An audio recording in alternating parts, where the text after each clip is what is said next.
ഇതെന്തോന്ന് അനാവശ്യം കാണിക്കുന്ന പെണ്ണുപിള്ള.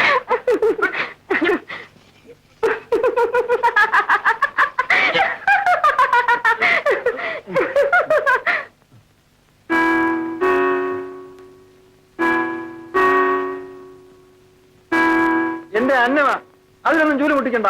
അയ്യോ, ഞാനത് ഓർത്തില്ല. ഇവിടെ ആരും തൂക്കം തുറക്കൊന്നും വേണ്ട. നിങ്ങളൊന്നും ഇറങ്ങി പോയി തരാം.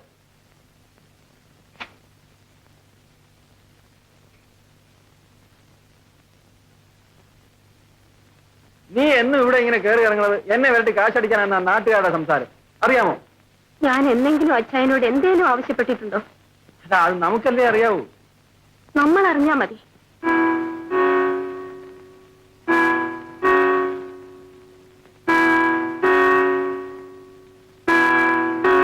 അച്ചായൻ എന്നോടെന്താ കണ്ണിച്ചോരയില്ലാതെ പെരുമാറുന്നേ? നീ അല്ലയോ കണ്ണിച്ചോരയില്ലാതുള്ള കളി കളിക്കുന്നേ? ഒന്നുമല്ല, ഇടയ്ക്കിടയ്ക്ക് ഓടിക്കയറി വരുന്നത് കൊണ്ടാണോ? അതെനിക്ക് കാണാതിരിക്കാൻ മേലാഞ്ഞിട്ട്. എന്നാൽ ഒരു ദിവസമെങ്കിലും എന്നെ ഒന്ന് വന്ന് കാണണമെന്ന് അച്ചായന് തോന്നിയില്ലല്ലോ? കാണുന്നുണ്ടല്ലോ. ഓ, അതെന്തോന്ന് കാണല്ലേ? എന്റെ വീട് വരെ ഒന്ന് വന്നാലെന്താ, ചെരുപ്പ് തേഞ്ഞു പോകുമോ? ഇല്ലല്ലോ. വഴി അറിഞ്ഞൂടാന്ന് ഏതായാലും പറയത്തില്ലേ?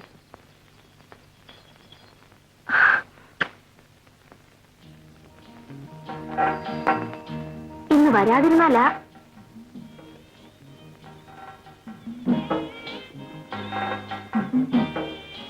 എന്റെ ആയുസ്സില് ഒറ്റ പ്രാണിയോട് ഞാനിങ്ങനെ കാലുപിടിച്ച് പറഞ്ഞിട്ടില്ല. വന്നില്ലേ, നേരം വെളുക്കുമ്പം എന്റെ പ്രേതം കിടക്കി കിടക്കും.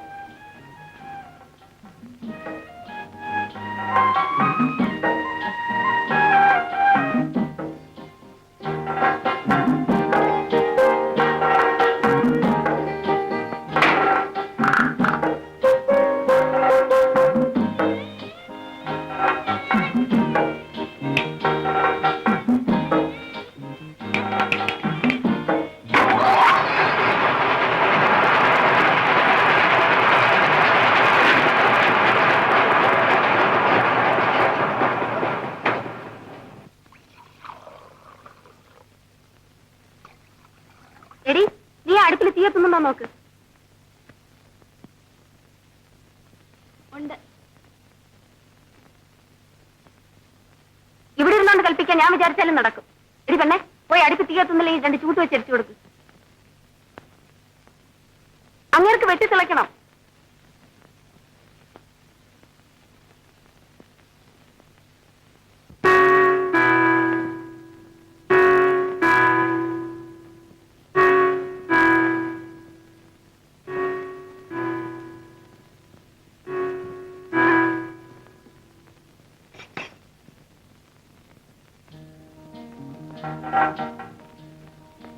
ചായ.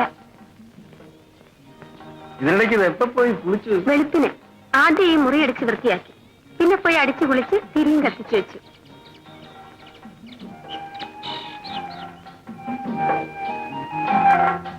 അശോ, ഭാമിനി, എടി ഭാമേ, ഓ ഒന്നിങ്ങ് വന്നേ. അതവിടെ കിടന്നോട്ടെ. അയ്യേ, എടി ദേ ആ കിടക്കുന്ന എല്ലി കഷ്ണം അങ്ങെടുത്ത് കള.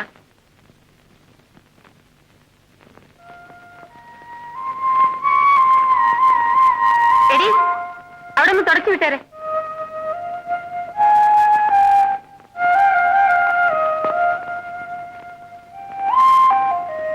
പഠിക്കുകയാണോ? 10ലാ, അടുത്ത ആഴ്ച പരീക്ഷയാ.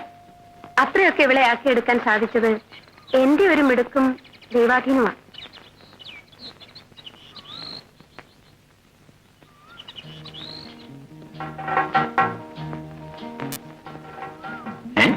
തോടാൻ നോക്കി നിന്ന പോലെ. അതിന്റെ ലക്ഷണം അറിയാമോ? എന്താ? ഏറ്റവും വലിയ ശുഭലക്ഷണമാ. ഇതിനേക്കാൾ വലിയ ലക്ഷണമില്ല.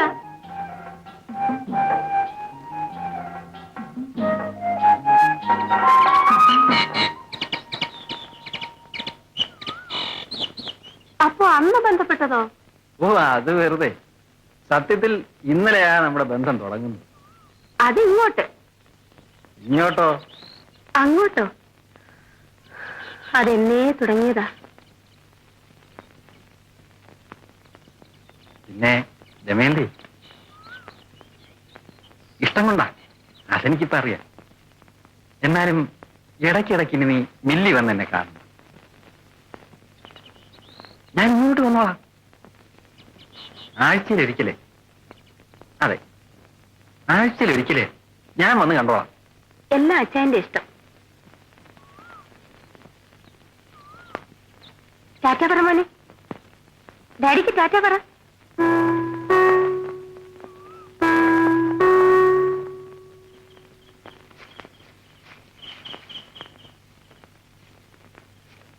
എന്തോന്നാ അച്ഛാ ഇത്? പരസ്യമായിട്ടങ്ങ് വെച്ചു കിടത്തുകയാണല്ലോ. അല്ലാതെ ഇനിയിപ്പോ രഹസ്യമായിട്ടും തോന്നുന്നു അല്ലേ? ഇതൊക്കെ വിധിയാ പവിത്ര. അതത്രേ ഉള്ളൂ. എന്നാ അച്ചായം പോക്കോ. കണ്ടപ്പോഴെങ്ങ ഒന്നും ചോദിക്കാതെ പോകുന്നെന്ന് വിചാരിച്ച് ചോദിച്ചതാ. നമ്മുടെ പെമ്പ്രന്നോത്തിക്ക് സുഖമാന്നേ. ഓ,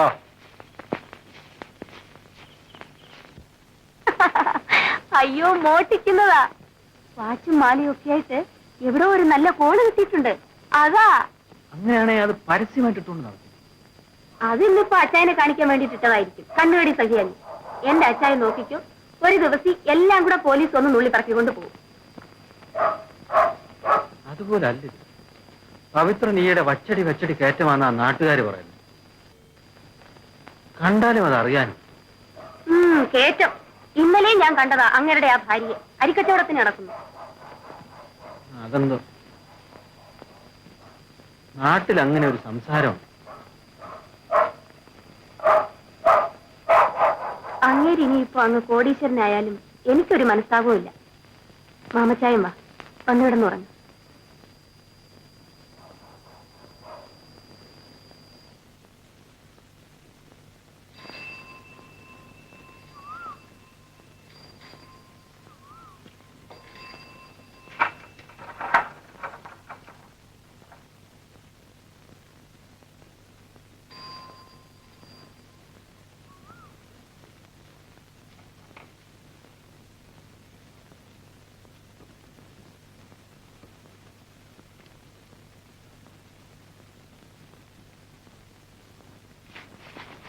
എന്തോന്നാ മാമച്ചായ നെല്ലിന് പുതിയ പേരിട്ടോ?